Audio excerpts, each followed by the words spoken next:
આજે લોકશાહીનો મહાપર્વ છે ને દરેક પોતાનું મત અધિકારનો ઉપયોગ કરી રહ્યા છે, જ્યારે આપણે પણ એક અહીંયા આજે પોલિંગ બૂથ છે આપણે ત્યાં ઉપસ્થિત છે ને ત્યાં આપણી સાથે એક દાદી છે, આપણે મત આપવા આવ્યો છે. દાદી, સૌપ્રથમ તમારું નામ? હસુમતીબેન મોગાભાઈ દેસર.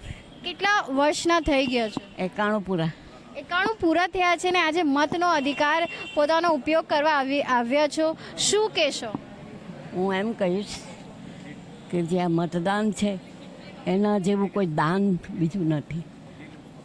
એટલે દરેક મતદાતાઓને મારી વિનંતી કે મતદાન કરે અને દેશનું સંરક્ષણ થાય એ આપણી પહેલી ફરજ છે. લગ્નમાં તો આપણે જઈએ, બર્થડેમાં પણ જઈએ, પણ આ પ્રસંગ ખોવો નહીં જોઈએ. કારણ કે લગ્ન તો વર્ષમાં ઘણા આવ્યા, તો 5 વર્ષે આપણને આ અવસર માણવાનો મળે છે, તો આપણે જરૂર આનો ઉપયોગ કરવો જોઈએ.